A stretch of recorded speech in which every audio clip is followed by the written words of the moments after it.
setelah dicabut buat lagi, bisa kan? Kalau secara hukum bisa dicabut, nanti digugat lagi kalau ada landasan hukumnya. Tapi kalau halusinasi, apa yang mau digugat? Simpan juga halusinasi. Inilah bahayanya kalau konsultasi sama dukun hukum. Karena dasarnya dupa-dupa, kemenyan, sehingga apa yang hasilnya? Penerawangan ujung-ujungnya halusinasi. Ini yang kita takutkan sebenarnya. Untunglah dengan bijak penggugat mencabut gugatannya sehingga kembali kepada jalan yang benar. Yang selama ini tersesat, bukan kami loh tersesat, justru penggugat tersesat selama ini. Kembali ke jalan yang benar. Monggo, silakan lanjutkan pidananya. Jadi selama ini itu kan seperti kita katakan kemarin itu kan kue bohong itu. Jadi dia udah tahu bahwa kuenya kue bohong, dia cabut. Nanti dia masukkan lagi gugatan barunya, tapi isinya nggak kue bohong lagi, kue lapis. Ya, jadi lebih padat dia daripada yang kemarin. Ya mungkin gitu ya, kita tambahkan ya. Kalau namanya gugatan itu dicabut, pasti ada dasarnya. Dasarnya edukasi kita dari ke teman-teman ini ada umumnya diketahui kalau pencabutan itu telah terjadi perdamaian, para pihak rela bahwa tidak melanjutkan perkara ke pengadilan. Kemudian tidak cukup bukti, sadar si penggugat kalau penggugat aku tidak cukup bukti, akhirnya dicabut. Atau ada pelanggaran di dalam hal administrasi secara undang-undang yang diatur tapi tidak dipenuhi. Itu yang umum, itu aja alasan gugatan, tapi tidak karena ingin fokus sesuatu. Semua fokus perdata itu kita tahu, hanya ya menyerahkan bagian dari surat menyurat dan bukti. Jadi itu enggak seberat pidana, itu harus mencari materialnya perkara. Jadi ya kalau memang itu dianggap perdatanya tidak memenuhi syarat atau kurang bukti, ya sah-sah saja dicabut. Kita silakan aja, ingin tahu tadinya apa sih dalil mereka ini membenarkan gugatan yang setebal katanya hampir 100 sekian halaman itu ya. Bang, sepanjang sidang prestasi ini kan abang-abang yang ganteng ini kan seperti ya kita lihat kemarin minggu lalu dibentak, ada marah-marah segala macam gitu. Bahkan abang disebut aki-aki, kurang ganteng ya Bang Robert ya kan. Ada rencana nggak niatan Bang untuk ya udah gugat balik dalam hal apa? Segini dong, bukan karena perkara pribadi Bang, tapi memang karena nggak masuk ke inti sudah merugikan segala macam, ada nggak niatan Bang? Jadi begini, kawan-kawan ya, satu yang menurut kami yang kami tersinggung adalah dibaca itu perma, ada disampaikan seperti itu.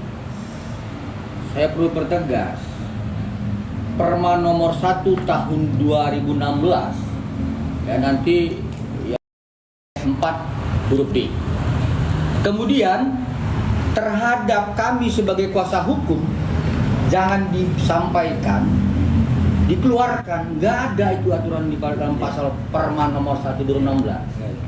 Yang ada kewajiban kuasa hukum di pasal 18 ayat 3. Ketika para prinsipal ya, para pihak penggugat dan tergugat tidak dapat hadir, tapi sebagaimana pasal 6 ayat 4 huruf D dapat dikuasakan oleh kuasa hukumnya.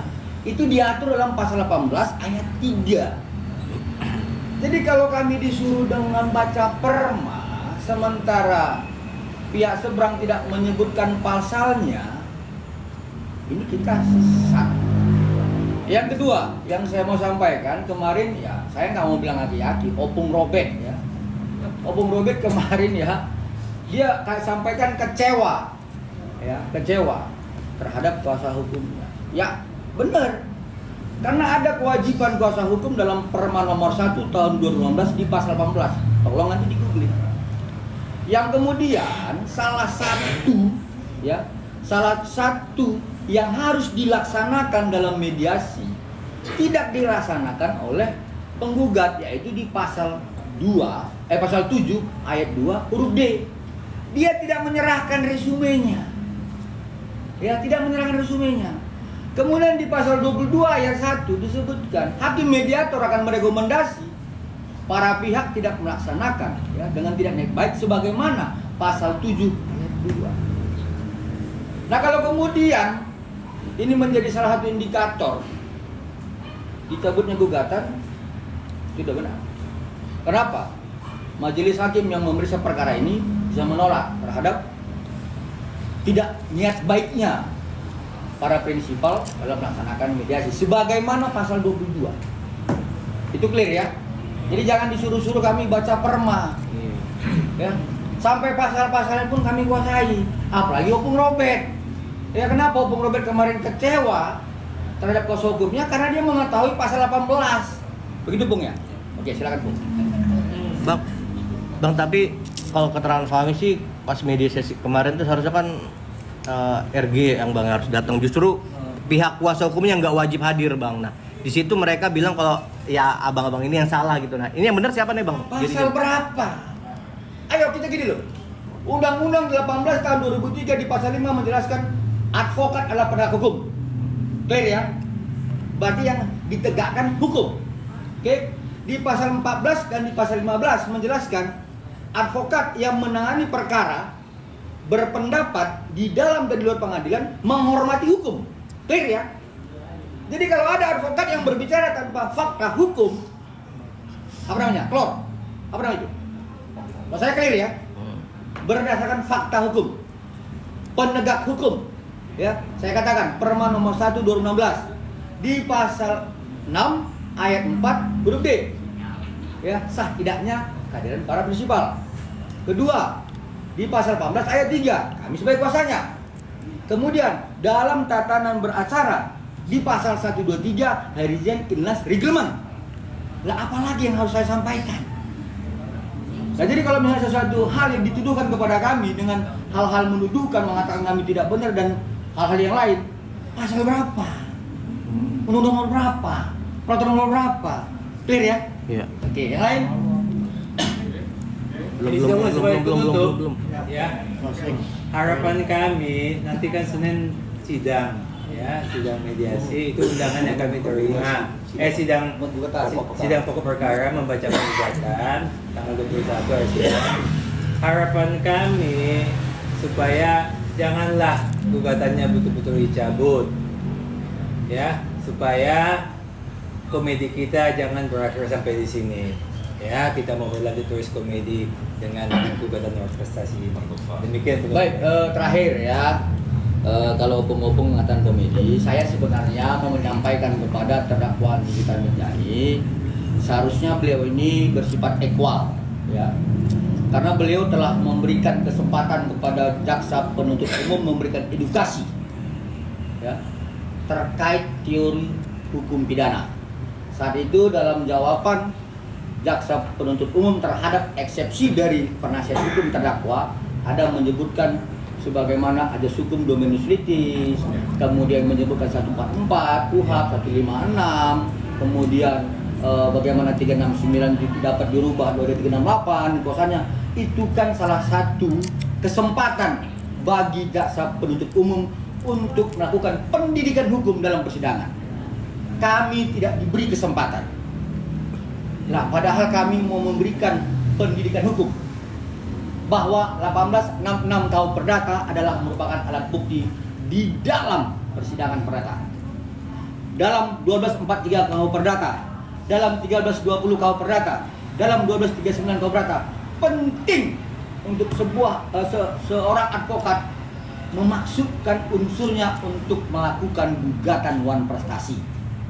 Kenapa? Karena kami takut pendidikan hukum yang sudah selama ini dilaksanakan melalui perkara terdakwa Nikita Mirzani membuat sesat hukum. Salah satunya, kalau menguji pasal 369 adalah pencemaran nama baik, itu di Mahkamah Konstitusi, bukan di pengadilan negeri. Ya, uji di Mahkamah Konstitusi. Majelis Hakim 369 itu bukan pencemaran nama baik. Bukan pengancaman pencemaran, tapi pencemaran nama baik. Di sana ngujinya, bukan di pengadilan negeri. Nah, silakan masyarakat yang melihat Kalau kami salah, buktikan, buka di Google, ya, laman putusan Mahkamah Agung tentang pasal 369 ayat 1. Saya pastikan disebutkan di situ adalah pengancaman dan pemerasan. Yang kedua, saya mau sampaikan, selain bab 23 di pasal 368, 369, saya mau kasih contoh ya. Di bab 24 ada pasal 372 dan 374 tentang penggelapan. Ya. Satu penggelapan yang diperoleh dengan tidak cara jahat, satu lagi dengan jabatan.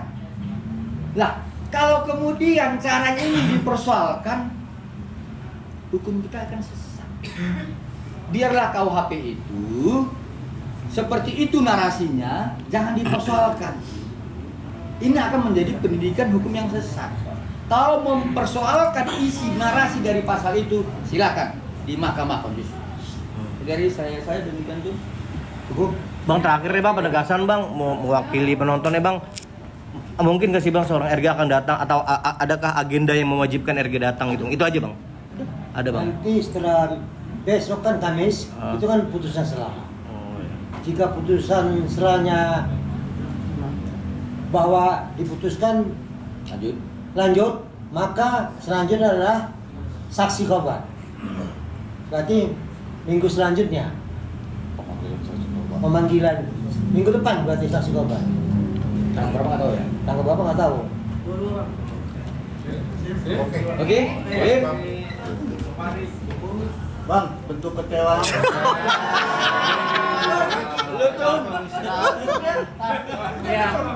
Udah kejawab ya kapan RG akan datang guys. Masih kecewa juga. Nanti setelah keputusan selah itu minggu depan. Nggak bisa ngasih edukasi hukum. Iya.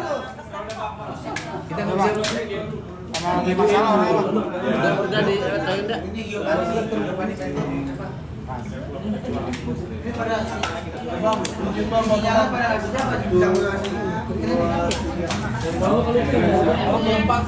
Berempat nih ya. Iya, yang mau foto silakan. Ayo foto. Bang, kamera ini bang, kamera ini bang, 1, 2, 3. Pegang tangan, Pegangan bang, Ya. kamera ini bang, 1, 2, 3, ganteng bang. Boleh Kak? Sini bang. Kak, kiri boleh.